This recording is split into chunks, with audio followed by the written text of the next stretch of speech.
सो ये lecture continuation है आपके एयर रेगुलेशन सीरीज का।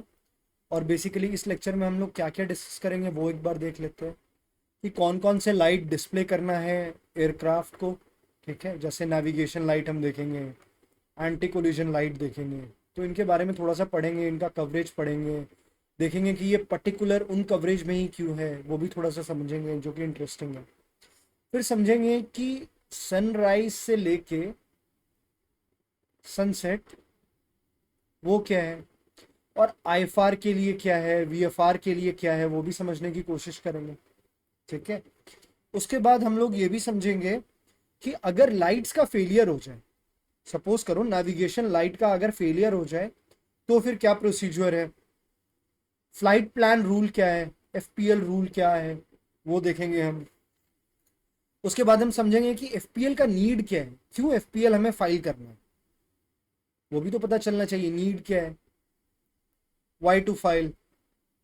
इसके बाद हम देखेंगे कि अगर डिले हो जाए फाइलिंग में, सपोज करो एफपीएल फाइल करने में डिले हो जाए, तो फिर आगे का क्या प्रोसीजर होता है। अगर आप एफपीएल से डेविएट कर गए, डेविएट क्या हो सकता है, ट्रैक में डेविएशन हो सकता है, स्पीड में डेविएशन हो सकता है, ठीक है, टाइम में डेविएशन हो सकता है, ईटीए में, तो फिर क्या प्रोसीजर है ये देखेंगे। उसके बाद मोस्ट इंपॉर्टेंट जो इस चैप्टर का है, apart from this navigation and anti collision light, सबसे ज्यादा इंपॉर्टेंट है communication rules. Communication rules and failure, ये कि अगर कम्युनिकेशन फेलियर हो जाए आपके वीएमसी फ्लाइट में, तो फिर जो लाइट सिग्नल आएगा उसका क्या मतलब होता है। ग्राउंड से जो लाइट सिग्नल आता है, एयरक्राफ्ट अगर फ्लाइट में है, एयरक्राफ्ट अगर ग्राउंड पे है, तो उसका क्या मतलब है। सिमिलरली अगर कम्युनिकेशन फेलियर हो जाए आपके आईएमसी फ्लाइट में, तो फिर क्या करना है, ये दोनों देखेंगे। और साथ में एक बार ये भी देख लेंगे ईटीए वर्सेस ईएटी क्या होता है। ओके, सो बस इतना ही इसमें देखेंगे। Let's start.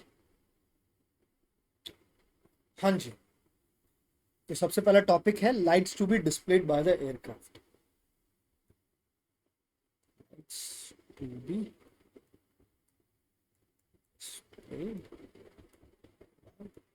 एयरक्राफ्ट। अब देखो, एयरक्राफ्ट को कौन कब कब लाइट डिस्प्ले करना है, पहले ये देख लेते हैं कौन कौन से पहले कब कब करना है। तो कंपलसरी जो है ना डिस्प्ले करने के लिए एयरक्राफ्ट को अपना लाइट्स, ये कंपलसरी है आपको सनसेट से लेके सनराइज तक करना, ये तो कंपलसरी है, ये सबके लिए। हाउएवर, अगर कल को कोई अप्रोप्रिएट अथॉरिटी, एटीसी हो गया, डीजीसी हो गया, वो बोल दे कि कुछ प्रिस्क्राइब्ड टाइमिंग है, प्रिस्क्राइब्ड और पर्टिकुलर टाइम है, पीरियड है, ड्यूरेशन है, इसमें भी अगर आपको बोल दे कि लाइट डिस्प्ले करना है, तो आपको करना पड़ेगा पर्टिकुलर टाइम पीरियड ड्यूरेशन में। ठीक है, और ये जो लाइट डिस्प्ले होगा ना, ये कब कब करना है, कब कब करना है वो तो पता चल गया, कहाँ कहाँ करना है। तो सारे एयरक्राफ्ट को या तो इन फ्लाइट करना है, जब मतलब उड़े फ्लाइट में हो तब करना है, साथ ही में जब मूवमेंट एरिया में हो एरोड्रोम का, on movement area. Movement area क्या था याद है ना, movement area is same manoeuvring area plus apron. अब मनूवरिंग एरिया एप्रन नहीं पता है, लेक्चर 3 में जाओ, वहाँ का टाइमलाइन चेक करो, उसमें मैंने समझाया है। टाइमलाइन में, डिस्क्रिप्शन में टाइमलाइन में लिखा हुआ होगा manoeuvring area versus movement area. ठीक है, अब ये समझ में आ गया हो, तो अब कौन कौन से लाइट्स होते हैं वो हम देख लेते हैं एयरक्राफ्ट में। तो देखो बेसिकली दो लाइट होते हैं, navigation light and anti collision light. पहले हम नेविगेशन लाइट के बारे में पढ़ते हैं।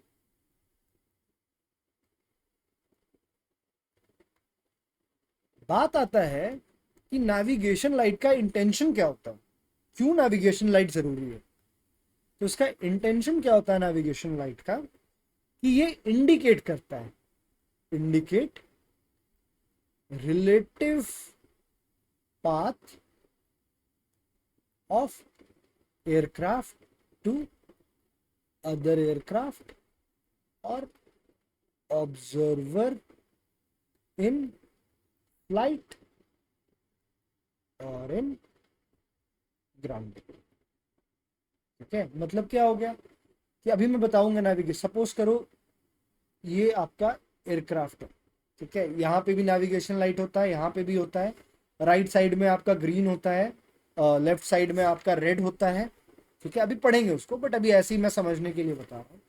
अब सपोज करो ये एयरक्राफ्ट अगर जा रहा है, इस तरफ जा रहा है, ठीक है, ऐसे आगे बढ़ रहा है, यहाँ जमीन में कोई आदमी है, वो देख के नहीं बता देगा। अगर उसको ये लाइट दिख रहा है, ये कौन सा साइड हो गया, दिस इज एयरक्राफ्ट का राइट साइड, तो ये ग्रीन है, तो इसको पता चल जाएगा ना, इसको एयरक्राफ्ट का रिलेटिव पाथ पता चल गया ना। ठीक है, वैसे ही सपोज करो सामने से कोई और एक एयरक्राफ्ट है, ठीक है, अब यार थोड़ा बहुत ना क्लाउडी है या विजिबिलिटी अच्छी नहीं है, तो इसको भी तो दूर से देखने पे पता चल जाएगा। ऑल्दो रडार में शो कर ही रहा होगा, टीकास आपका बता ही रहा होगा, बट इसको दूर से पता चल जाएगा ना इसका रिलेटिव पाथ क्या है। क्यों? क्योंकि ये लाइट शो कर रहा है। एग्जाम में डीजीसीए एयर रेगुलेशन के एग्जाम में ऐसे भी क्वेश्चन आते हैं कि एक एयरक्राफ्ट है, वो मूव कर रहा है इस डायरेक्शन में, ऐसा डायरेक्शन में मूव कर रहा है वो कि उसका ग्रीन लाइट विजिबल है जब आप जा रहे हो इस डायरेक्शन में। तो आप बताओ एयरक्राफ्ट का रिलेटिव पाथ क्या है। मतलब अगर मैं अच्छे से बताऊं तो कैसा क्वेश्चन आता है, वो बोलेगा कि एक एयरक्राफ्ट जब जा रहा है अपने रूट पे, तो आपको उसका ग्रीन लाइट दिख रहा है, ठीक है, आपको उसका ग्रीन लाइट दिख रहा है, और उस एयरक्राफ्ट को आपका रेड लाइट दिख रहा है। तो आप बताओ, आप लोग ऑपोजिट डायरेक्शन में जा रहे हो या सेम डायरेक्शन में जा रहे हो? देखो ऑपोजिट डायरेक्शन में जा रहे हो ना, ये एयरक्राफ्ट इधर जा रहा है, ये इधर जा रहा है, ऐसे क्वेश्चन आते हैं एग्जाम में। ठीक है, अब नेविगेशन लाइट थोड़ा सा हम इन डिटेल पढ़ते हैं। तो देखो हमारा जो नेविगेशन लाइट होता है ना, वो बेसिकली 3 टाइप का होता है। कौन कौन से 3 टाइप के होते हैं वो भी समझ लेते हैं।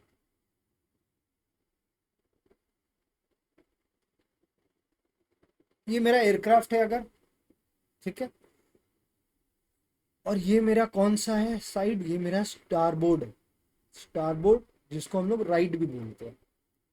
ठीक है, and this is our port side, left hand में है ना, लेफ्ट हैंड साइड है ये, so this is port side या फिर लेफ्ट हो गया।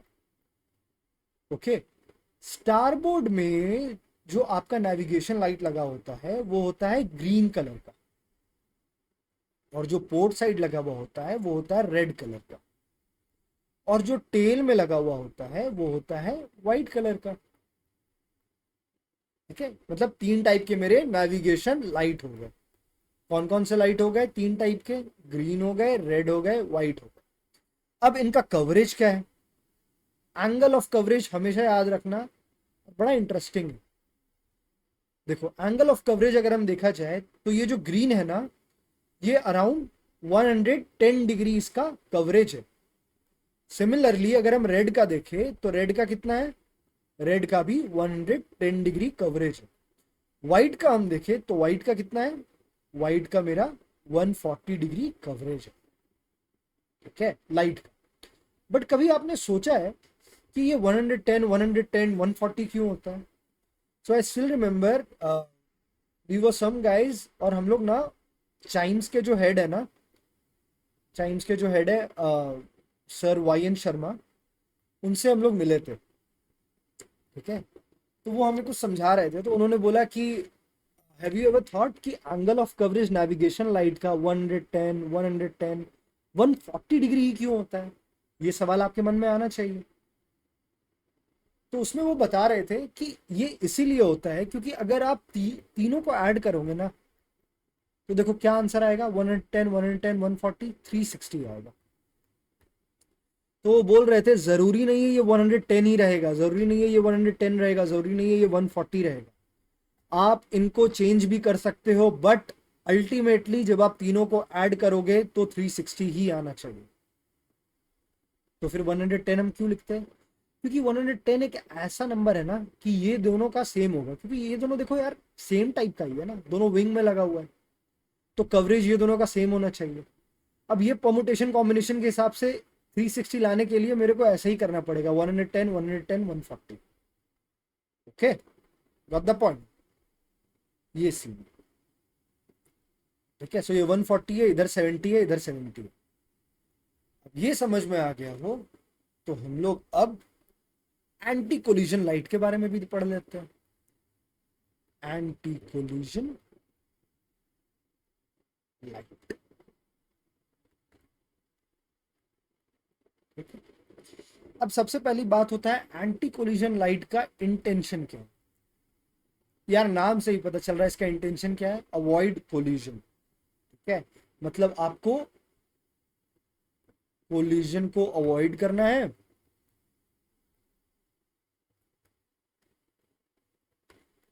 और साथ ही में क्या करना है, and attract attention of other aircraft, है ना। ये दोनों काम करना है हमें। अब अगर हम एंटी कोलिजन लाइट देखते हैं तो पता है एंटी कोलिजन लाइट का एक दूसरा नाम क्या है, इसको हम लोग स्ट्रोब लाइट भी कहते हैं,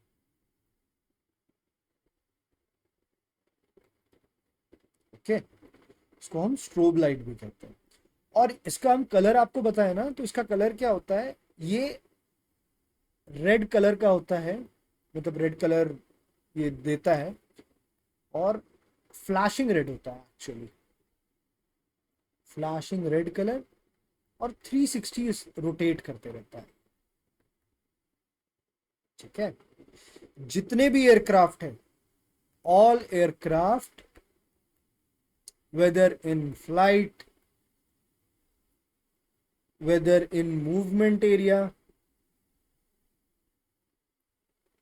ठीक है, ये लाइट, इसको बिना रिपेयर कराए हुए आपको फ्लाइट नहीं जाना, ठीक है।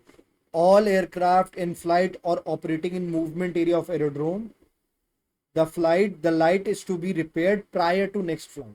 अगर एक तो ये जलते रहना चाहिए अगर आप यहाँ पे हो तो, इन फ्लाइट या मूवमेंट एरिया में हो।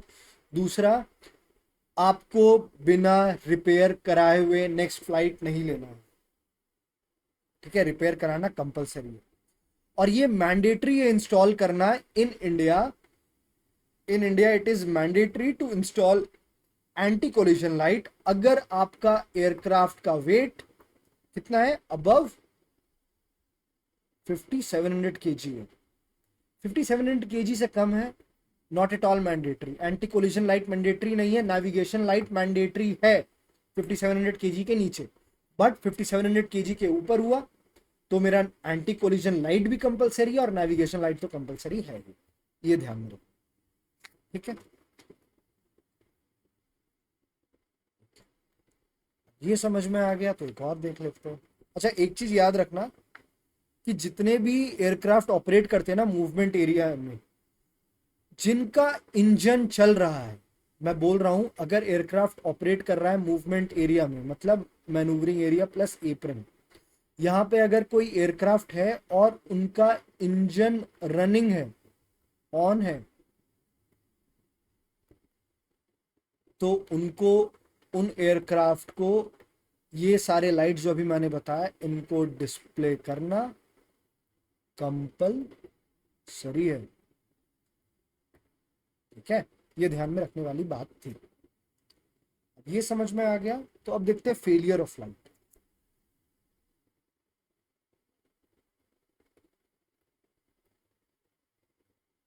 पॉइंट वाइज समझेंगे।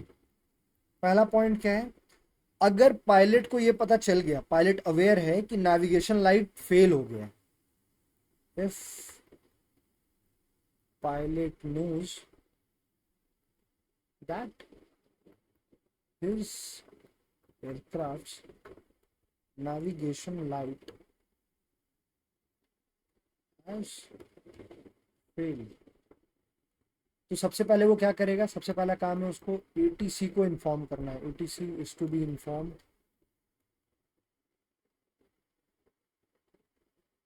ठीक है। और उसके बाद एयरक्राफ्ट को उसको लैंड कराना है और लाइट रिपेयर करना है before continuing the flight. So aircraft must be landed for repair before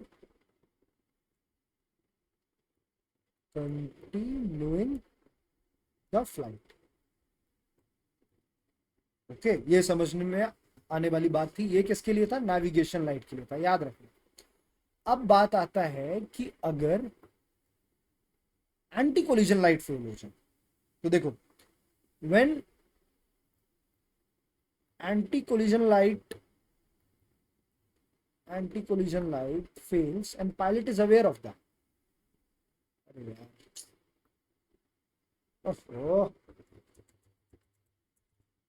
fails and pilot is aware, तो वो क्या करेगा? वो अपना फ्लाइट कंटिन्यू रख सकता है। नेविगेशन लाइट में कंटिन्यू नहीं रखना था, उसको रिपेयर करवाना है कंटिन्यू करने से पहले। मतलब नियरेस्ट एरोड्रोम में जहां पर रिपेयर होगा वो रिपेयर कराइए, उसके बाद आप फ्लाइट कंटिन्यू कीजिए नेविगेशन लाइट में। बट एंटी कोलिजन लाइट में ऐसा नहीं, ठीक है। पायलट को अगर पता चल गया है कि एंटी कोलिजन लाइट फेल हो गया है, he can continue his flight, उसको बीच में रिपेयर नहीं करवाने की जरूरत है, बीच में रिपेयर कराने की नहीं जरूरत है। But he can continue his flight towards destination, पूरा लिख देता हूँ, towards destination, but it needs to be repaired before next flight। समझे? अब अपने नेविगेशन लाइट में मेरा क्या था, अगर आपको पता चल गया कि नेविगेशन लाइट फेल हो गया है, तो आप डेस्टिनेशन के बीच में अगर आपको पता चला यहाँ पे सपोज कि फेल हो गया है, तो आपको नहीं जाना है, आपको नियरेस्ट एरोड्रोम में रुक के इसको रिपेयर कराना है, फिर वापस आपको जाना है यहाँ पे।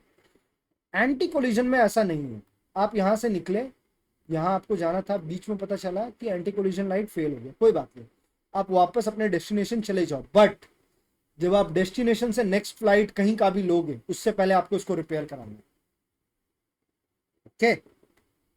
और ये एंटी कोलिजन लाइट मैंडेटरी नहीं है अगर आपका एयरक्राफ्ट 5700 kg से कम का, बट मैंडेटरी है अगर ज्यादा है 5700 kg से। ये समझने वाली बात। अब देख लेते हैं कि फ्लाइट प्लान के बारे में कुछ पढ़ते हैं।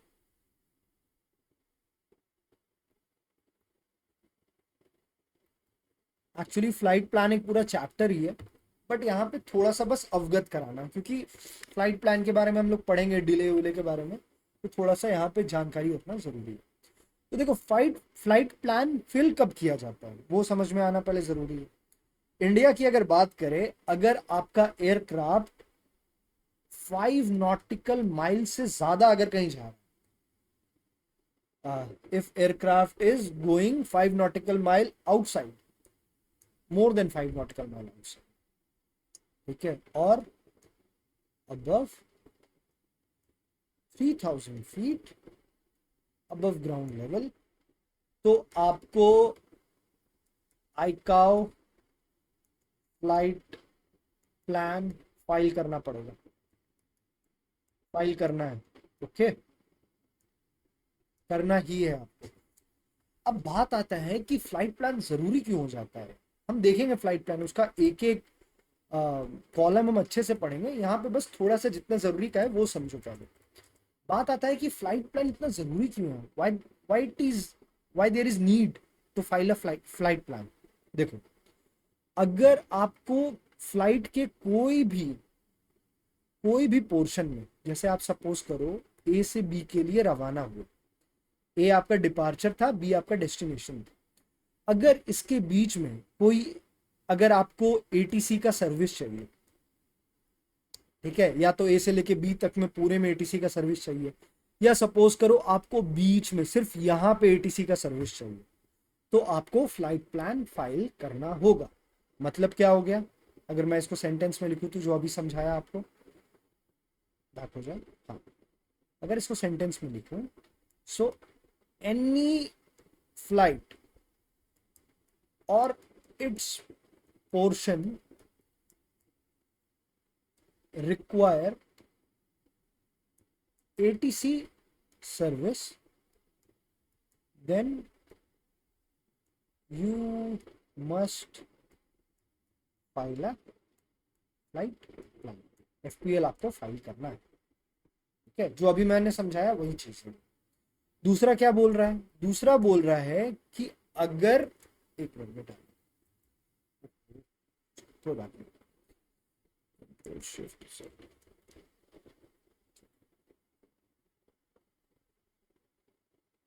हाँ, any IFR flight in advisory airspace बोल रहा है कि अगर कोई भी आप IFR फ्लाइट अगर कंडक्ट करा रहे हो एडवाइजरी एयर स्पेस में, तो भी आपको फ्लाइट प्लान फाइल करना होगा। अब देखो यहाँ पे एक वर्ड आ गया एडवाइजरी एयर स्पेस। ऑल्दो जब हम एयर स्पेस के बारे में पढ़ेंगे, उसे क्लासिफिकेशन के बारे में पढ़ेंगे, तो हम इन डेप्थ पढ़ेंगे, बट क्योंकि यहाँ पे आ गया है तो बताना जरूरी है। IFR तो मैं आपको बता चुका हूँ, VFR IFR पिछले या लास्ट लेक्चर में बताया था मैंने, देख लेना अगर कंफ्यूजन है तो। एडवाइजरी एयर स्पेस क्या होता है वो यहाँ पे थोड़ा सा समझ लो। एडवाइजरी एयर स्पेस क्या होता है?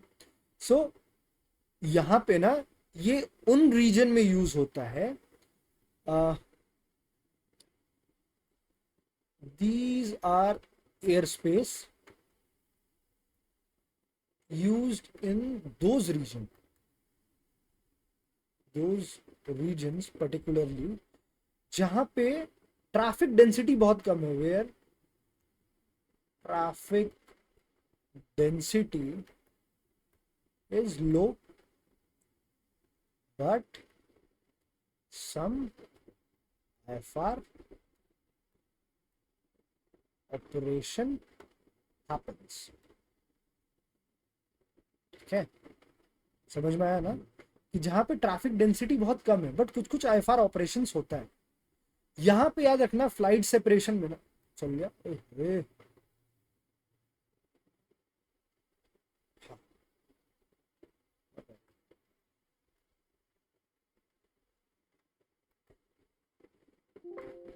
एडवाइजरी एयर स्पेस में याद रखना कि जो फ्लाइट सेपरेशन आपका होता है, फ्लाइट सेपरेशन होता है, इसकी गारंटी ATC नहीं लेता है। ATC does not take guarantee of flight separation in advisory air space, not at all, नहीं लेगा फ्लाइट सेपरेशन की गारंटी। पायलट को खुद से विजिलेंट होने की यहां जरूरत है। Pilot must be vigilant, although vigilant तो पायलट को हर जगह होना है फ्लाइट, पूरे ड्यूरेशन ऑफ फ्लाइट में, बट यहाँ पे ATC पे आप कुछ थोप नहीं सकते हो। एग्जाम्पल जब हम पढ़ेंगे तब तो पढ़ेंगे ही, अभी एक याद रख लेना कि इसका एग्जाम्पल अगर हम क्लास का देखें तो class F air space, advisory air space, ABC हम देखेंगे, बहुत सारे एयर स्पेस होते हैं, FNG ABCD, तो वो सब जब हम पढ़ेंगे तब देखेंगे, अभी बस ये याद रखें, ठीक है। तो FPL कब फ्लाइट फाइल करना है? पहला तो हमने बताया कि अगर पूरे फ्लाइट में या कोई पोर्शन ऑफ फ्लाइट में आपको ATC सर्विस चाहिए, तो अगर आप IFR फ्लाइट उड़ा रहे हो एडवाइजरी एयर स्पेस में तो। दूसरा, अगर कोई फ्लाइट है, ठीक है, कोई एक फ्लाइट है जहां पे आपको ATC सर्विस रिक्वायर्ड है, any flight where appropriate ATC service is required. ATC service required क्यों? ताकि आपको FIS मिल सके, फ्लाइट इंफॉर्मेशन सर्विस मिल सके, आपको अलर्टिंग सर्विस मिल सके, आपको सर्च एंड रेस्क्यू सर्विस मिल सके, ठीक है। FIS का फुल फॉर्म क्या है? Flight information service. अब ये होता क्या है एक्चुअली फ्लाइट इंफॉर्मेशन सर्विस? देखो, जो हमारा ये FIS होता है ना, इसके बारे में भी पढ़ लो, चेंज हो जा, हाँ। तो ये हमारा FIS होता है, ये किसके अंडर आता है? It comes under FIR। तो उससे पहले हम लोग को FIR पढ़ने की जरूरत है। अब FIR क्या होता है? FIR भाई मेरा बड़ा सिंपल चीज होता है। क्या होता है कि देखो, हमारा जो इंडियन एयर स्पेस है ना, पूरा इंडियन एयर स्पेस है, उसको डिवाइड किया गया है। So Indian air space divided into various FIR। FIR का फुल फॉर्म है फ्लाइट इंफॉर्मेशन रीजन। ठीक है, फ्लाइट इंफॉर्मेशन लिख लो, लिखना है तो फ्लाइट इंफॉर्मेशन रीजन। तो पूरे इंडियन एयर स्पेस को बहुत सारी वेरियस FIR में डिवाइड किया गया। कैसे? सो कुछ कोलकाता FIR है, वैसे ही दिल्ली FIR है, ठीक है, मुंबई FIR है, चेन्नई FIR है। जैसे अगर मैं आपको बात करूं तो झारखंड, बिहार, अगर पूछा जाए कि ये किस FIR के अंडर में आता है, देखो ऑल दो ये अलग अलग स्टेट है, झारखंड बिहार तो अलग अलग स्टेट है, कोलकाता भी अलग स्टेट है, बट ये किसके अंडर आता है? It comes under Kolkata FIR। ठीक है, ये समझने वाली बात थी। अब एग्जाम में आता है कि इन सब के अलावा एक हमारे पास सब FIR भी है। किसका सब FIR है? कोलकाता का ही सब FIR है, जिसको हम बोलते हैं गुवाहाटी। पता है ये क्यों बनाया गया था? ऑल्दो ये कोलकाता के अंदर ही आता है, बट ये इसीलिए बनाया गया था ताकि हम नॉर्थ ईस्ट को कैटर कर सके, नॉर्थ ईस्ट स्टेट को कैटर कर सके, और कहते हैं कि बांग्लादेश को भी हम हेल्प कर सके। बांग्लादेश, जो कि आज जिनके साथ हमारे रिलेशन बहुत अच्छे नहीं रहे प्रेजेंट टाइम में, मैं बता रहा हूँ। ठीक है, सो ये तो आपको पता चल गया FIR क्या होता है। अब FIS भी देख लेते हैं कि भाई FIS क्या है। देखो, FIS का फुल फॉर्म है फ्लाइट इंफॉर्मेशन सर्विसेज। ठीक है, ये होता क्या है ना, ये सर्विस प्रोवाइड करता है, या फिर ऐसे समझो इट प्रोवाइड इंफॉर्मेशन। कैसे इंफॉर्मेशन प्रोवाइड करता है? जैसे वेदर से रिलेटेड इंफॉर्मेशन, ठीक है, FIR का, उस FIR के अंदर जो वेदर है उससे रिलेटेड इंफॉर्मेशन, या फिर changes to serviceability, serviceability of facilities. इसका मतलब क्या हो गया? Changes to serviceability of facilities. इसका मतलब ये हो गया कि समझो कि आपका कोई नावेड, नावेड है, जैसे नावेड का मतलब मैं बताऊं तो सपोज करो कोई VOR, NDB, ILS, ये सब यूज होता है ना आपके बियरिंग में, to and from station. ILS आपका क्या यूज होता है? आपको लैंडिंग करने में हेल्प करता है, प्रिसाइज लैंडिंग में हेल्प करता है जब वेदर खराब होता है। तो अब सपोज करो कोई एरिया का ये पर्टिकुलर नावेड टेम्पररली काम नहीं कर रहा है या रिपेयरिंग मोड में, तो उसका इंफॉर्मेशन आपको कैसे पता चलेगा? FIS इन सब का इंफॉर्मेशन प्रोवाइड करेगा। क्या है, नो टाइम भी इशू किया जाता है, बट इससे भी आपको पता चलता है।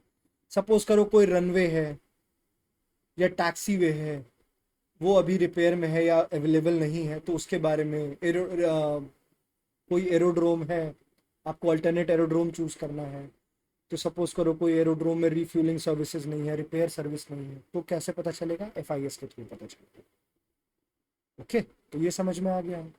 तो वही यहाँ पे बात हो रहा था कि अगर आपको ATC सर्विस चाहिए, ठीक है, क्यों? अगर ATC के अंदर आता है, अगर आपको FIS चाहिए, अलर्टिंग सर्विस चाहिए, सर्च एंड रेस्क्यू सर्विस चाहिए, तो भी आपको फ्लाइट प्लान फाइल करना होगा। अच्छा, FIS तो हमें समझ में आ गया अच्छे से क्या है। अलर्टिंग सर्विस क्या होता है?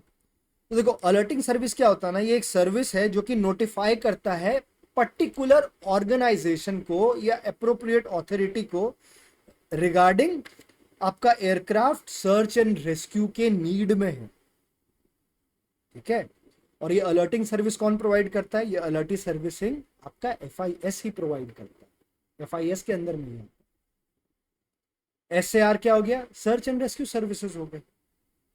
ठीक है, अलर्टिंग सर्विस क्या करता है? अलर्ट करता है। सपोज करो कि आपके एयरक्राफ्ट के बारे में ATC को जानकारी नहीं मिल पा रहा है कि आपका एयरक्राफ्ट वेयर अबाउट किधर है, कहाँ जा रहा है, तो उस रीजन के जो FIR के उस एफआईआर जो रीजन है वहां पे सर्च एंड रेस्क्यू टीम को अलर्ट करने की जिम्मेदारी किसकी होती है? अलर्टिंग सर्विसेज की होती है। पर्टिकुलर ऑर्गेनाइजेशन जैसे एनडीआरएफ को, स्टेट एनडीआरएफ को, स्टेट डीआरएफ को, सीआरपीएफ को, सीएपीएफ को, पुलिस को अलर्ट करने की जिम्मेदारी किसकी है? अलर्टिंग सर्विसेज की है। ठीक है, सर्च एंड रेस्क्यू नाम से ही पता चल रहा है, search and rescue self explanatory है, कुछ समझाने वाला चीज नहीं है इसमें। तो अगर आपको ये सब सर्विस चाहिए then you must file a flight plan. ठीक है, अच्छा फ्लाइट प्लान और कब कब फाइल किया जाता है? अगर समझो एप्रोप्रिएट अथॉरिटी बोल दे कि भाई मेरे को ना आपका फ्लाइट प्लान चाहिए। क्यों चाहिए? क्योंकि मेरे को कोऑर्डिनेट करवाना है between military and civilian authorities.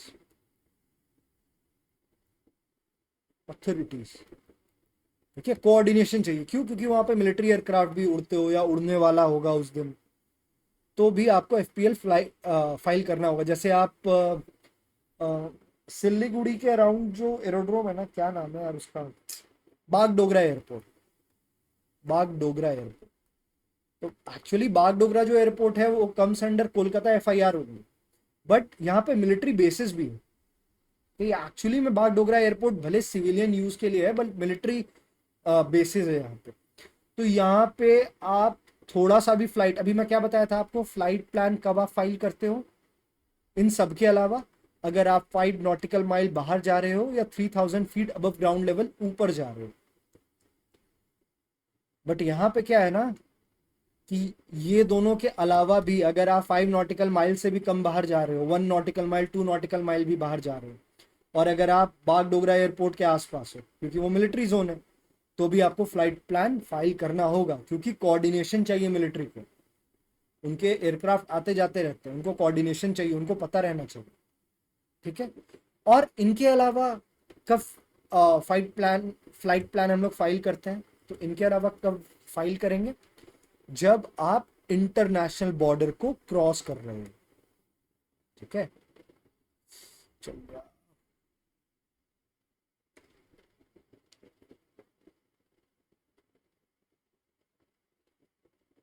हाँ,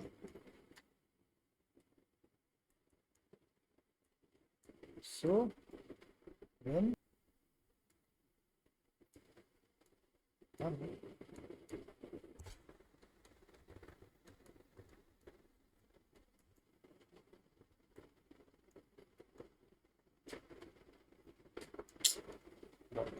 ओके, इंटरनेशनल बॉर्डर्स को जब हम क्रॉस करें, सपोज करो कि आपको कोई एक फ्लाइट में एटीसी सर्विस चाहिए। एटीसी सर्विस बोल लो, एडवाइजरी सर्विस बोल लो, कुछ भी बोल लो, दोनों अलग अलग चीज है, बट इन दोनों में से अगर कुछ चीज चाहिए तो एफपीएल आपको कम से कम 60 मिनट्स बिफोर डिपार्चर फाइल करना है। कम से कम मैं बोल रहा हूं, minimum 60 minutes before departure file करना ही है।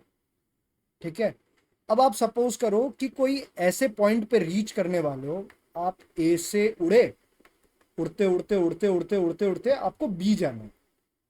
ठीक है, यहां से उड़े, आपको लगा कि आपने जो फाइल किया था या आपने नहीं फाइल किया, ए से बी आपको जाना था, आपने नहीं फाइल किया, और बीच में आपको रियलाइज हुआ यहाँ पे कि यार इस पॉइंट पे ना मेरे को एटीसी या एडवाइजरी सर्विस चाहिए।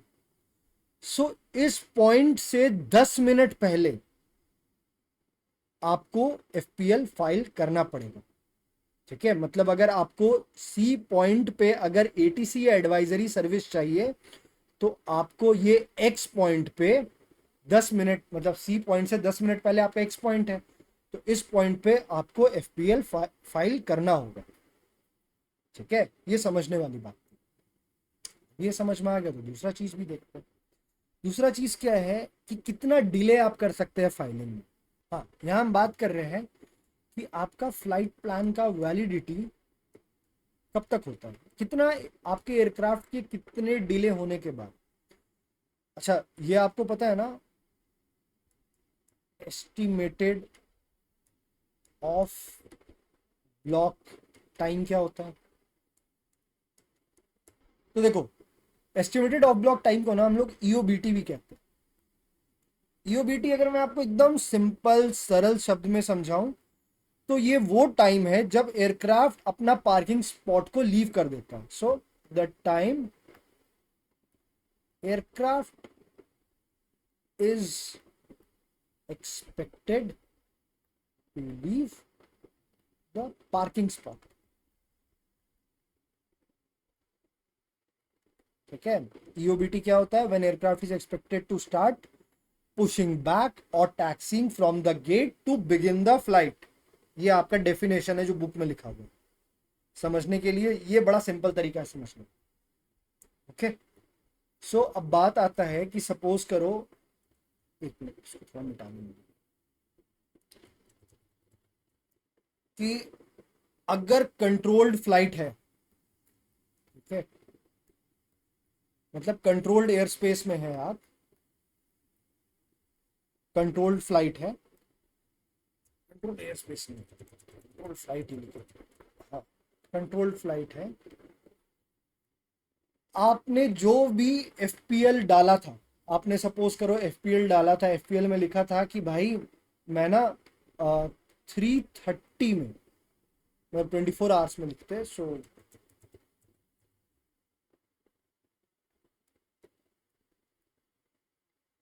आपने डाला था कि 15:30 में मैं अपना ईओबीटी ऑफ एस्टिमेटेड, मेरा जो ईओबीटी है वो मेरा 15:30 है। हाउएवर अगर वो 15:30 के जगह 16 हो गया ना, मतलब कितना हुआ, 30 मिनट्स का डिले हो गया ईओबीटी में, तो चलेगा कंट्रोल फ्लाइट में। तो आपको नया एफपीएल इशू करने की जरूरत नहीं है, नया एफपीएल या एफपीएल रिवाइज करने की एकदम जरूरी नहीं है। 30 मिनट्स तक का आपको वो टाइम मिलता है। ठीक है, आपको 30 मिनट्स का वरदान मिल गया है कंट्रोल फ्लाइट में कि हाँ भाई कंट्रोल फ्लाइट है, 30 मिनट ईओबीटी डिले हम सह सकते हैं, उसके लिए आपको नया एफपीएल नहीं इशू करना। बट अगर अनकंट्रोल्ड फ्लाइट है तो वहां पे आपको कितना टाइम मिलता है? जैसे सपोज करो, यहीं पे बात करते हैं, ईओबीटी आपने अनकंट्रोल फ्लाइट का बताया 15:30, तो आपको यहाँ पे ना 1 घंटा का टाइम मिलता है, 60 मिनट्स, 1 घंटा 60 मिनट्स कुछ भी बोल लो, इतना आप डिले कर सकते हो। ठीक है, तो 16:30, अगर 16:30 तक आपका ईओबीटी हो जाता है तो आपको फिर नया एफपीएल इशू करने की जरूरत नहीं है, you don't have to submit. ठीक है, बट अगर ये लेट हो जाता है, अगर ये पार हो गया, कंट्रोल फ्लाइट में अगर 30 मिनट्स का डिले हो गया, अनकंट्रोल फ्लाइट में अगर 1 आवर से ज़्यादा का डिले हो गया, तो आपको नया एफपीएल फाइल करना पड़ेगा, पुराने वाले एफपीएल को कैंसिल करना पड़ेगा या अमेंड करना पड़ेगा। ठीक है, तो ये समझ में आने वाली बात। अब ये भी समझो कि सपोज करो आपने एफपीएल सबमिट की, ठीक है, अब ये पायलट की ना ड्यूटी होती है, जो पीआईसी होती है, कि उसको अपने करंट फ्लाइट प्लान पे, अपने एफपीएल पे स्टिक करना है, अडेयर रहना है, मेरे को वही फॉलो करना है, क्योंकि आपने यही तो एफपीएल एटीसी को दिया है ना। एटीसी बाकी सारे एयरक्राफ्ट के साथ भी आपके ही फ्लाइट प्लान के हिसाब से कोऑर्डिनेट करेगी, मिलिट्री के साथ भी वैसे ही कोऑर्डिनेट करेगी, मिलिट्री एयरक्राफ्ट के साथ। अगर आप एफपीएल फ्लाइट प्लान को अडेयर नहीं कर रहे हो, फॉलो नहीं कर रहे हो, तो देखो ट्रिकल डाउन इफेक्ट होगा, रिपल डाउन इफेक्ट होगा, सारे एयरक्राफ्ट के साथ दिक्कत हो जाएगा ना। तो ये अडेयर करने की जरूरत है। हाउएवर अगर मैं बात कर रहा हूं, हाउएवर कुछ डेविएशन आ गया, ठीक है, अगर कंट्रोल फ्लाइट में, हाउएवर इन कंट्रोल फ्लाइट में, भगवान, ओहो,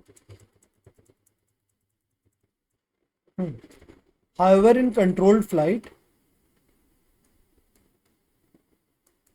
ठीक है, अगर आप डेविएट कर गए अपने एफपीएल से, PIC deviated from current flight plan, ठीक है, तो फिर क्या क्या एक्शन आपको लेना पड़ेगा? मतलब पीआईसी फिर अगर डेविएट कर गया करंट फ्लाइट प्लान से, तो पीआईसी के एक्शंस क्या क्या होंगे वो देखो। पहली की बात करते हैं। सपोज करो आप अपने ट्रैक से डिविएट कर दो। So you deviated deviated from the track कह लो, कोर्स कह लो, रूट कह लो, कुछ भी कह लो। तो इस केस में क्या होगा, अगर आप अपने फ्लाइट प्लान में जो रूट ट्रैक लिखे थे उससे अगर आप डेविएट कर गए तो आपको क्या करना है, आप कुछ नहीं, आपका जो हेडिंग है, ठीक है, आपके जो एयरक्राफ्ट के हेडिंग है उसको एडजस्ट कीजिए और रीगेन कीजिए गिवन ट्रैक को। जो भी ट्रैक आपने लिखा है उस ट्रैक को रीगेन करने की कोशिश कीजिए, ठीक है। ये आपको करना है एज सून एज प्रैक्टिकेबल, जितना जल्दी हो सके उतना बढ़िया है, ये काम आपको तुरंत करना है, ठीक है। अब बात आता है दूसरा चीज,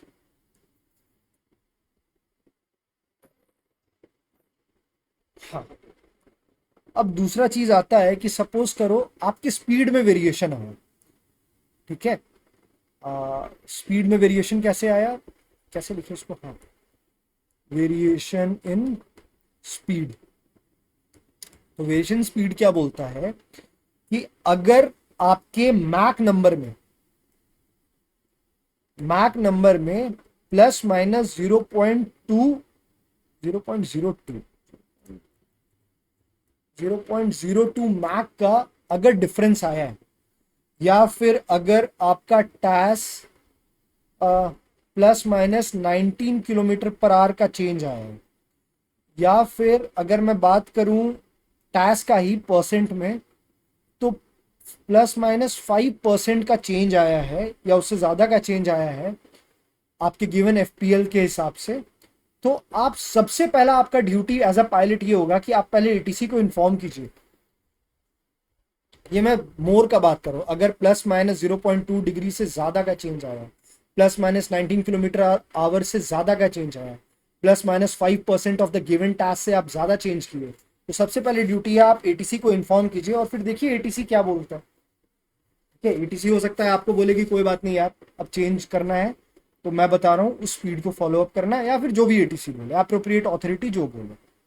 थर्ड क्या है, अगर समझो आपका estimated time of arrival he change हो जाए, ईटीए में ही चेंज आ गया, you deviated from the given ETA, आपने ईटीए फाइल करके रखा था कि भाई मैं ना 1640 को पहुंचूंगा, और आपको ये रियलाइज हुआ कि आपका estimated time of arrival change होने वाला है।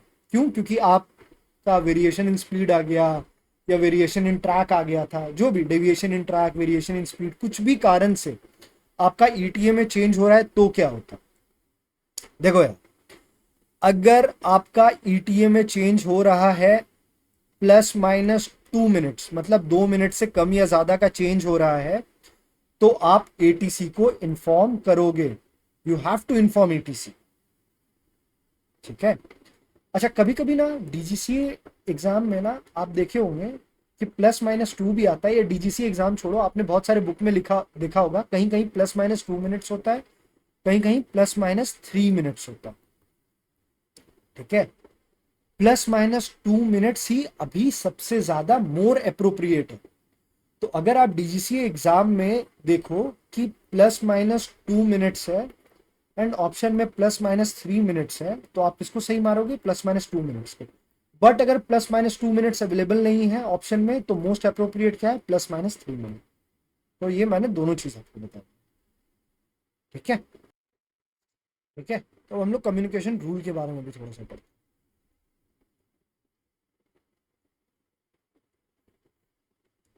देखो, कम्युनिकेशन रूल क्या बोलता है कि सपोज करो आपका एक कंट्रोल फ्लाइट था, सपोज क्या करो, ये जान लो कि अगर कंट्रोल्ड फ्लाइट है ना,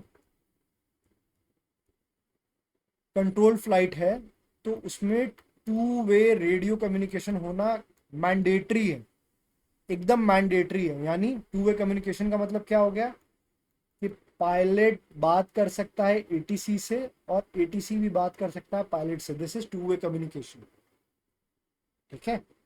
अब मैं बात करता हूं कि सपोज करो वीएमसी में, ये तो मैं कंट्रोल फ्लाइट का आपको बता रहा हूँ, ठीक है। अब कंट्रोल फ्लाइट भी आईएमसी भी हो सकता है, वीएमसी भी हो सकता है ना, मतलब वेदर खराब है तो आप सिर्फ अपना कॉकपिट इंस्ट्रूमेंट देख के फ्लाई कर रहे हो और रेडियो कम्युनिकेशन में हो एटीसी से, वीएमसी मतलब वेदर बड़ा अच्छा है और आप सिर्फ बाहर देख के फ्लाई कर रहे हो और बात कर रहे हो एटीसी से।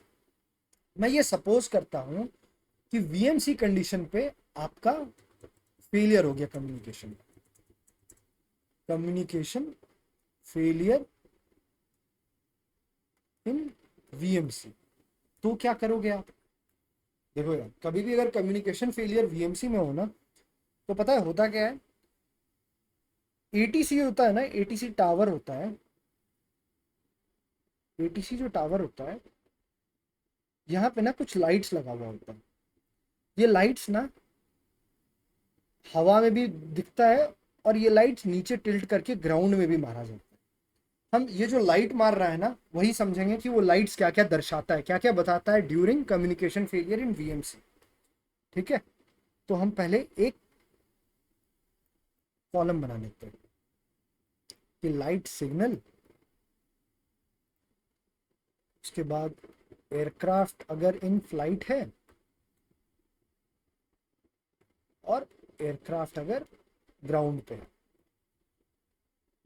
मतलब एरोड्रोम पे। ठीक है, तो देखो, अगर आपका लाइट सिग्नल स्टेडी ग्रीन है, स्टेडी ग्रीन का मतलब क्या होता है, भुक भाग नहीं हो रहा है, मतलब वो ब्लिंक नहीं कर रहा है, एकदम स्टे ग्रीन है। तो इसका मतलब क्या होता है, अगर एयरक्राफ्ट, अगर सपोज करो आप फ्लाई कर रहे थे और आपका वीएमसी फेलियर था, आप तो एटीसी से बात नहीं कर पा रहे, तो आपको कैसे पता चलेगा कि यार मेरे को उतरना है नहीं उतरना है? तो अगर आप एटीसी के टावर से, अगर आपको इन फ्लाइट आप हवा में हो और आपको ऐसा कोई कलर दिखता है स्टेडी ग्रीन, तो इसका मतलब क्या हो जाता है स्टेडी ग्रीन का, कि you are clear to land, आप लैंड कर सकते हो। अभी आप हवा में हो, आ जाओ भाई लैंड कर लो, एटीसी आपको ये बोलना चाहिए।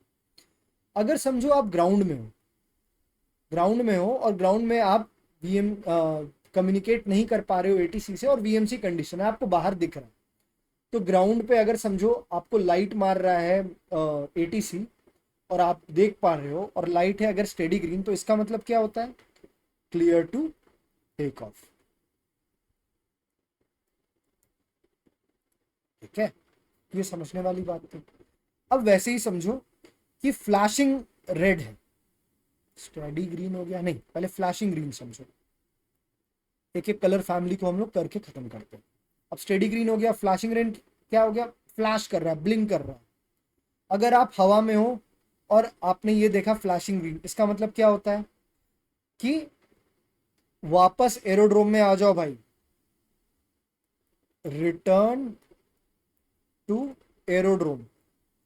एरोड्रोम में आने के लिए बोल रहा है, लैंड करने नहीं बोल रहा है आपको, बोल रहा है एरोड्रोम के पास आ जाओ।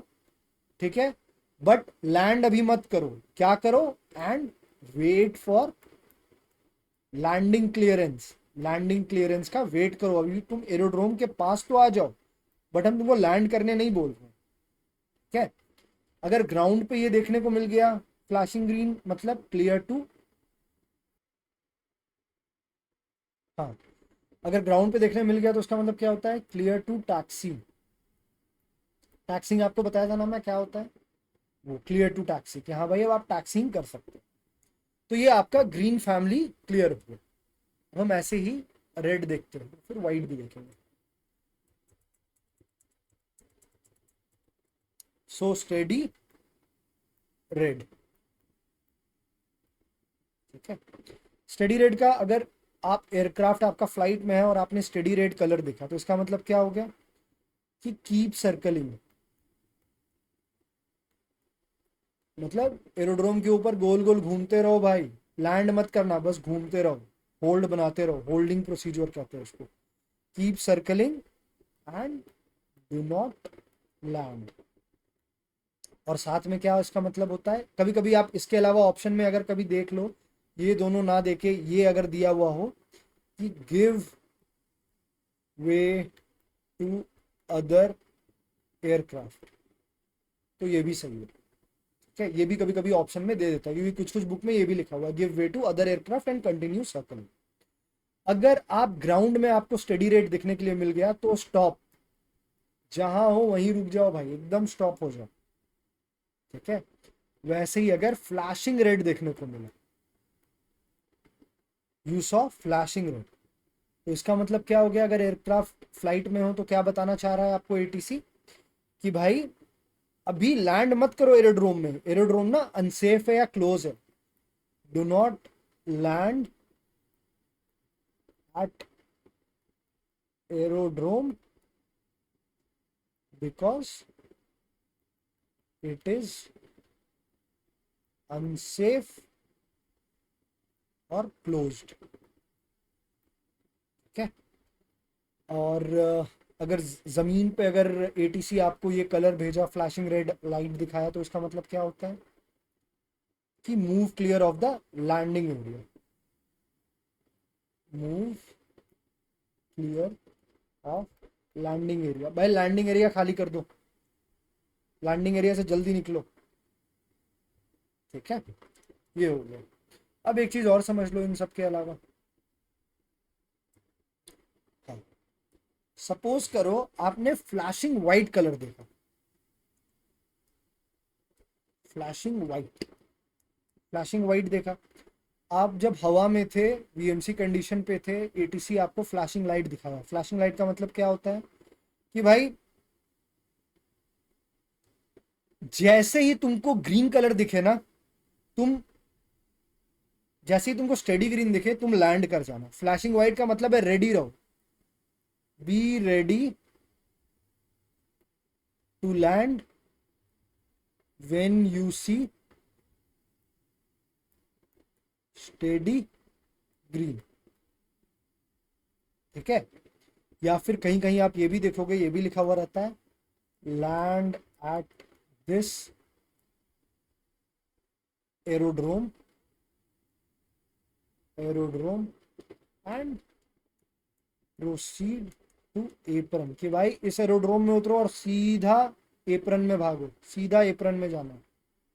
ठीक है, वेट वेट करने की जरूरत नहीं, उतरो और निकलो। ठीक है। अगर ग्राउंड पे ये आपको देखने को मिले, इसका मतलब क्या होता है कि return to the starting point of aerodrome, return to starting point of aerodrome.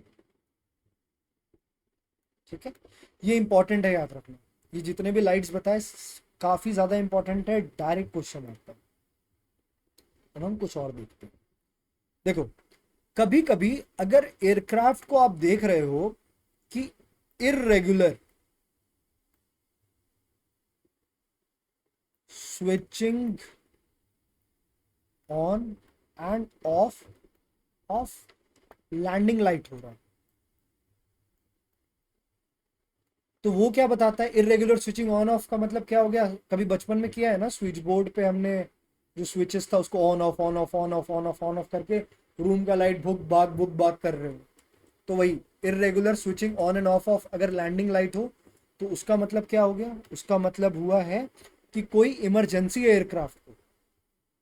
ठीक है, इमरजेंसी है एयरक्राफ्ट को, हवा में जो एयरक्राफ्ट अगर वो इरेगुलर स्विचिंग ऑन ऑफ करे लैंडिंग लाइट का, इसका मतलब इमरजेंसी है एयरक्राफ्ट का, इमरजेंसी ऑफ एयरक्राफ्ट। और ये क्या दर्शा रहा है बेसिकली इमरजेंसी के साथ, कि कंपेल्ड टू लैंड है, कि भाई लैंडिंग करना बहुत जरूरी, एकदम कंपेल्ड है, मेरे को लैंड करने ही दो। अगर समझो कि लैंडिंग लाइट अवेलेबल नहीं है या खराब हो गई, तो वो कैसे बताएगा कि इमरजेंसी है, कंपेल्ड टू लैंड है। वो क्या करेगा, लैंडिंग लाइट का इरेगुलर स्विचिंग ऑन ऑफ के अलावा वो क्या करेगा, उसकी जगह क्या करेगा, नेविगेशन लाइट आपका ऑन ऑफ करना लगेगा। ठीक है, अगर लैंडिंग लाइट खराब है या लैंडिंग लाइट नहीं है तो नेविगेशन लाइट का भी अगर ऑन ऑफ हो रहा है तो इसका मतलब भी सेम है, इमरजेंसी एयरक्राफ्ट को और कंपेल टू लैंड है। ठीक है। अब ये समझना एक और चीज, अब ये समझो कि अगर आप ऊपर हवा में हो और आपने ना रेड फ्लेयर देखा जमीन से निकलते हुए, मतलब आप सपोज करो यहाँ थे और आप जो भी एटीसी ने इंस्ट्रक्शन दिया था लाइट से, हो सकता है वीएमसी फेलियर हो आपका, सॉरी कम्युनिकेशन फेलियर हो, और एटीसी ने आपको लाइट दिखाया हो 1-2 मिनट पहले और आप एरोड्रोम की तरफ आ रहे हो और एटीसी ने फिर वो लाइट हटा दिया। या फिर एटीसी से जब आपकी लास्ट बात हुई, एटीसी ने बोला भाई इस टाइम पे यहाँ पे लैंड कर जाना या जो कर जाना, और अब आपका कम्युनिकेशन फेलियर हो गया और अचानक आपने देखा इसी बीच कि जमीन से ना, मतलब एरोड्रोम से रेड फ्लेयर टाइप के निकले, रेड फ्लेयर्स आए ऊपर। ठीक है, रेड फ्लेयर्स आए ऊपर।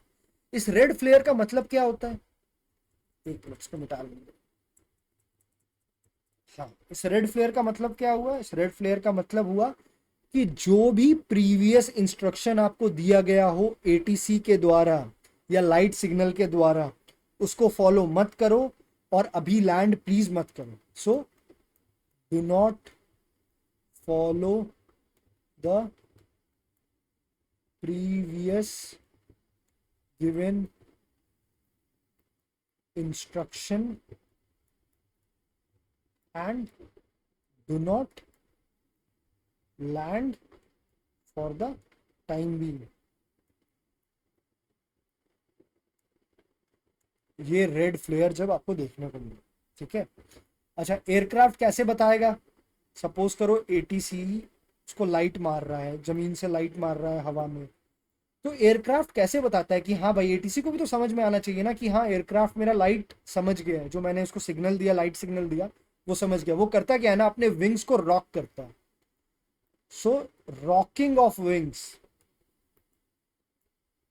रॉकिंग ऑफ विंग्स मीन्स कि एयरक्राफ्ट ने एक्नॉलेज कर लिया है सिग्नल को, एयरक्राफ्ट एक्नॉलेज्ड द सिग्नल। अब विंग को रॉक कैसे करता है, ये नीचे ये ऊपर कंटिन्यूअसली करेगा, मतलब ऐसे ऐसे करेगा। देखो, एक बार ये ऊपर, एक बार ये नीचे, एक बार ये ऊपर, एक बार ये नीचे। ठीक है, मतलब कैसे मैं बताऊं, कैमरा नहीं है तो मैं दिखाई देता। कोई बात नहीं, आप गूगल या यूट्यूब कर लेना। ठीक है, हाँ हाँ हाँ हाँ हाँ, कभी हाथ में पेन लेके हम लोग घुमाते हैं ना बीच में, ऊपर नीचे ऊपर नीचे ऊपर नीचे करते हैं, तो समझो वो विंग्स है, वो ऊपर नीचे विंग्स हो रहा है। ठीक है, ये विंग्स है, ये नीचे ऊपर नीचे ऊपर नीचे ऊपर नीचे ऊपर हम करते हैं, इसको हम बोलते हैं रॉकिंग ऑफ विंग्स। ठीक है, अब समझो लास्ट टॉपिक है ये, और ये भी इंपॉर्टेंट है कि अगर आपका कम्युनिकेशन फेलियर हो जाए इन आईएमसी। अब देखो, वीएमसी में कम्युनिकेशन फेलियर हुआ तो दिक्कत नहीं हुआ था, क्यों, क्योंकि लाइट सिग्नल आपको दिखाया जा रहा था। आईएमसी क्या कंडीशन होता है, आईएमसी होता है कि भाई वेदर बहुत खराब है, आपको बाहर कुछ दिख ही नहीं रहा है, तो आप आईएमसी कंडीशन में फ्लाई कर रहे हो। और इस कंडीशन में अगर आपका कम्युनिकेशन फेलियर हो जाए तो भाई एटीसी आपको कैसे बताएगा कि क्या करना है, क्योंकि लाइट सिग्नल तो आपको दिखेगा ही नहीं, वेदर तो पुअर है। तो देखो, इसमें क्या क्या आपको एसओपी या प्रोटोकॉल फॉलो करना है वो समझना। सबसे पहले, अगर अगर इफ इफ पॉसिबल, अगर पॉसिबल है, अगर पॉसिबल है आपका आईएमसी से बाहर निकल के वीएमसी कंडीशन पे आना, मतलब अगर पॉसिबल है कि आप वीएफआर पे शिफ्ट हो सकते हो, if VFR shift is possible then please do. अगर कंडीशन वैसा एग्जिस्ट कर रहा है तो जबरदस्ती करने की जरूरत नहीं है। ठीक है, दूसरा काम क्या कर सकते हो, सबसे पहले तो आप स्क्वाक कोड मारोगे। क्या स्क्वाक कोड मारोगे, कम्युनिकेशन फेलियर क्या था, ट्रिक ICE C76 तो 7600 आप स्क्वाक कोड मारोगे। दूसरा काम क्या करोगे कि जो भी आपको असाइंड स्पीड जो दिया हुआ था ना, कि क्या करता है, देखो होता क्या है ना, बेसिकली हर 30 मिनट्स पे, हर 30 मिनट पे आपको एयरक्राफ्ट को बताना पड़ता है। देखो, या तो पर्टिकुलर कोई वे पॉइंट डिसाइडेड होता है कि जैसे ही एयरक्राफ्ट इन वे पॉइंट्स पे आएगा आपको एटीसी से बात करना है। कंटिन्यूअस एटीसी से आपको बात नहीं करना है लगातार, पर्टिकुलर वे पॉइंट्स होते हैं कि इन इन वे पॉइंट्स पे आप आते जाओगे, आपको अपने एटीसी को आपका हेडिंग बताना है, स्पीड बताना है, ऑल्टीट्यूड बताना है। या फिर पर्टिकुलर टाइम होता है कि एवरी 30 मिनट आपको एटीसी को अपना टाइम, लोकेशन, हेडिंग ये सब बताते रहना। ठीक है, तो इन सब जब आप हर 30 मिनट या हर वे पॉइंट पे एटीसी से बात करते हो ना, तो एटीसी ना आपको हो सकता है कि एक स्पीड बताओ कि भाई ये मैं स्पीड बता रहा हूँ, इस स्पीड को फॉलो करो। ठीक है, इतने देर तक के लिए स्पीड को फॉलो करो। तो जो भी एटीसी आपको लास्ट असाइंड स्पीड बताया हो, लास्ट टाइम असाइंड स्पीड जो भी आपको एटीसी बताया हो उसको मेंटेन करो, मेंटेन दैट।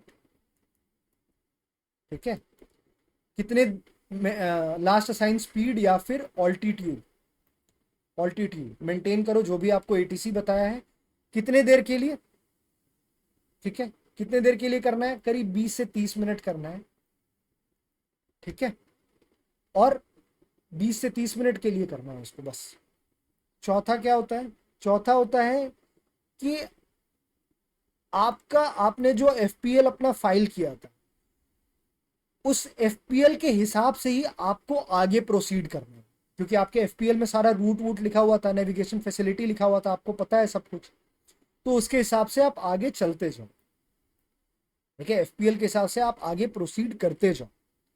ठीक है, आपको जब एटीसी से आपने बात किया था तो आपको एक एक्सपेक्टेड अप्रोच टाइम बताया था, ईएटी बताया था। ठीक है, एक्सपेक्टेड अप्रोच टाइम बताया था कि भाई इस टाइम तक ना तू ना थ्रेशोल्ड के ऊपर या एरोड्रोम के ऊपर आ जा, तो वो टाइम पे आप उस टाइम के आसपास कोशिश करो पहुंचने का एरोड्रोम में। एटीसी को पता होता है कि यार अगर मैंने एस्टिमेटेड अप्रोच टाइम बताया तो उस समय हो सकता है कि एयरक्राफ्ट आ जाए, तो मैं उस समय अपना एरोड्रोम या रनवे खाली रखूंगा। ठीक है, सिक्स्थ क्या है, सिक्स्थ है कि सपोज करो कोई ईएटी एक्सपेक्टेड अप्रोच टाइम आपको दिया ही नहीं गया, बट आपने अपने एफपीएल में ETA estimated time of arrival तो लिखा था, तो अपना एस्टिमेटेड टाइम ऑफ अराइवल के आसपास पहुंचने की कोशिश करो, मतलब with in 30 minutes of ETA आप पहुंचो। कि अगर आपने ईटीए डाला है 1640 का, 1640 का डाला है, तो आप 30 मिनट्स पहले, ठीक है, विद इन 30 मिनट्स, पहले क्या, विद इन 30 मिनट्स, ठीक है, पहुंचने की कोशिश करो। ओके, बस यही था इस पूरे चैप्टर में, इस पूरे लेक्चर में। Very easy and very good chapter. इससे ज़्यादा आपको इस पर्टिकुलर चीज़ से रिलेटेड, इस टॉपिक से रिलेटेड कुछ पढ़ने की ज़रूरत नहीं है।